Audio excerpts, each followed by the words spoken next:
Olá! Hoje o nosso papo é sobre os Cavaleiros Templários.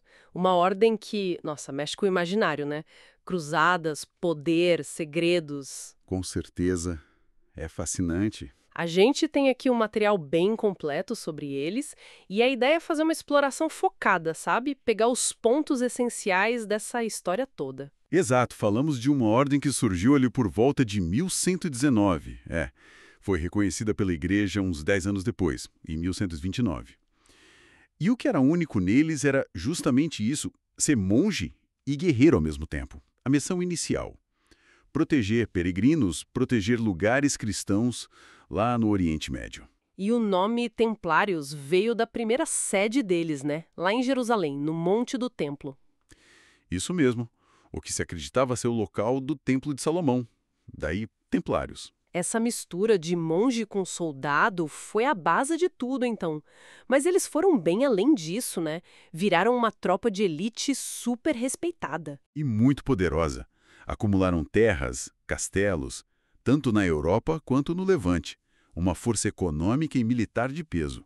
E essa riqueza toda, essa influência, parece que foi tanto o motor da ascensão quanto um dos motivos da queda deles, né? Sem dúvida. E tem um lado que pouca gente explora a fundo. Eles viraram uma espécie de banqueiros da Idade Média. Bem inovador para a época. Banqueiros? Que loucura! Pois é.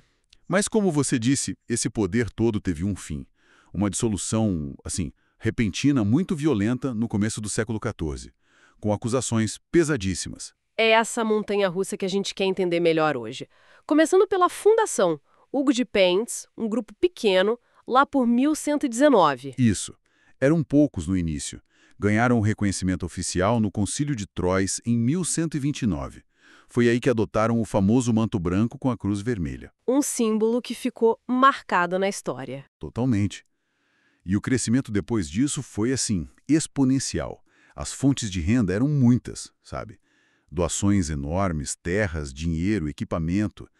O que conseguiam em batalha, a administração das propriedades que ganhavam. Fazendas, vinhedos, eles gerenciavam tudo isso. Uhum.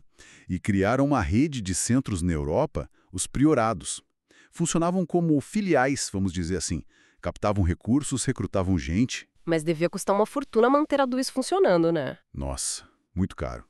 Manter os cavaleiros, os cavalos que eram essenciais, as armas, o equipamento. E eles tinham obrigações de caridade também. Distribuíam comida.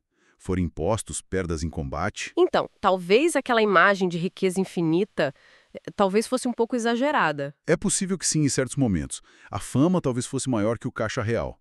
Mas que eles movimentavam muito dinheiro e bens. A isso sim. E aí entra essa história de banqueiros medievais, isso é impressionante. Como funcionava na prática? Era bem avançado, sabe? Eles ofereciam um lugar seguro para guardar valores, dinheiro, joias, documentos importantes. Faziam empréstimos, cobrando juros, desde 1130, mais ou menos. Já em 1130? Nossa! E o mais incrível, criaram um sistema de transferência. Você depositava, por exemplo, num priorado na França e podia sacar o dinheiro lá em Jerusalém. Tipo um cheque de viagem medieval ou uma transferência bancária. Exatamente. Facilitava demais a vida de quem ia para as cruzadas ou de nobres que precisavam mover dinheiro com segurança. Eles chegaram a administrar contas, pagar despesas regulares para clientes. Reis usavam esse serviço? Sim, reis como o Filipe IV da França, que depois seria o algoz deles, né? A ironia. Ele e outros nobres confiavam seus tesouros aos templários. Eles eram peça-chave na engrenagem financeira da época. Com essa rede toda, essa grana, como eles se organizavam internamente para não virar bagunça? Tinha que ter uma hierarquia rígida, né? No topo, o grão-mestre. Abaixo, os responsáveis pelas regiões, os priorados, e os comandantes locais, os preceptores. E aquele selo famoso, 2 cavaleiros num cavalo só? Ah, sim. A interpretação mais comum é que simbolizava o voto de pobreza inicial ou talvez a camaradagem entre os irmãos da ordem. Para entrar, precisava ser homem livre, de nascimento legítimo e geralmente fazer uma doação. A maioria entrava jovem, entre 20 e 30 anos. Eram todos cavaleiros de armadura. Não, essa é outra ideia comum, mas não exata. Os cavaleiros mesmo, a elite combatente, era uma minoria. A maioria eram sargentos que podiam ser combatentes ou ter funções de apoio, administrativas, artesanais.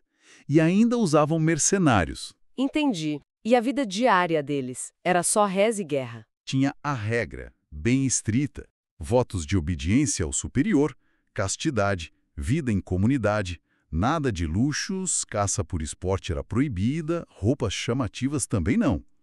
O uniforme era padrão, branco para cavaleiro, marrom ou preto para sargento.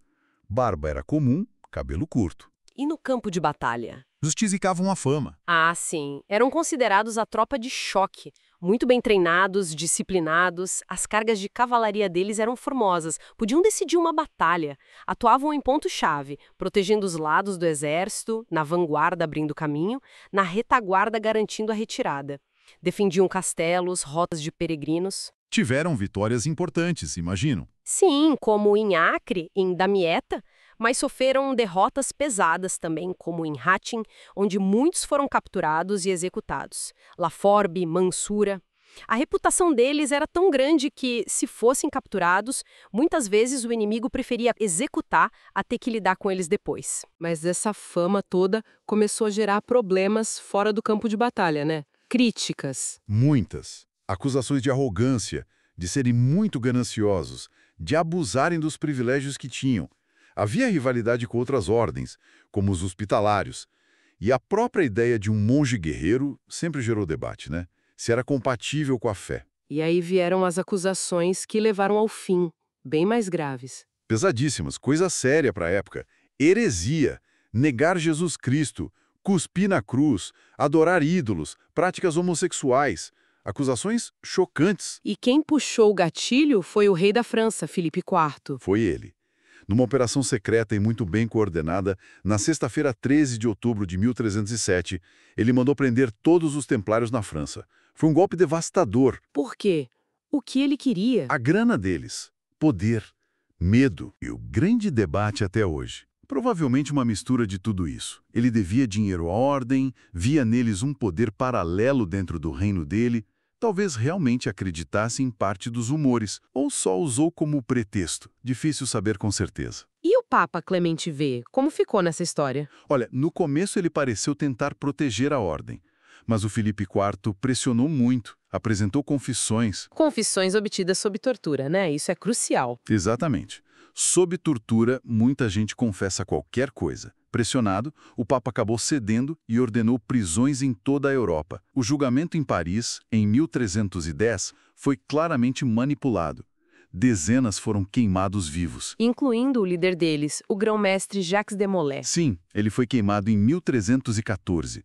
Dizem que na fogueira ele ainda proclamou a inocência da ordem e amaldiçoou o rei e o Papa. E a ordem em si acabou como? Foi oficialmente extinta pelo Papa no Concílio de Viana, em 1312. A justificativa oficial foi mais pela reputação manchada do que por provas concretas de heresia. Nunca acharam evidências físicas dessas práticas. Muitas daquelas confissões foram retiradas depois quando a tortura parou. E o que aconteceu com os membros e os bens? A maioria dos membros foi, digamos, aposentada. Alguns receberam pensões. Os bens, oficialmente, deveriam ir para os hospitalários. Mas na prática... Reis e nobres pegaram uma boa parte. Exatamente. Filipe IV, por exemplo, ficou com uma bolada. Outras ordens, como os hospitalários e os teutônicos, continuaram existindo, mas os templários foram varridos do mapa. Que história, hein? De defensores de peregrinos a uma potência internacional, financeira, militar... E aí uma queda tão rápida, tão brutal, baseada em acusações e, pelo visto, muita política. É impressionante. O que nos deixa pensando, né? Considerando que não acharam provas materiais, que usaram tortura para conseguir confissões. Qual foi o peso real dos interesses políticos e financeiros do rei Filipe IV na destruição dos templários? Foi mais isso ou ele realmente acreditava, talvez manipulado, que eles eram hereges? Uma pergunta que fica no ar séculos depois. Material para muita reflexão.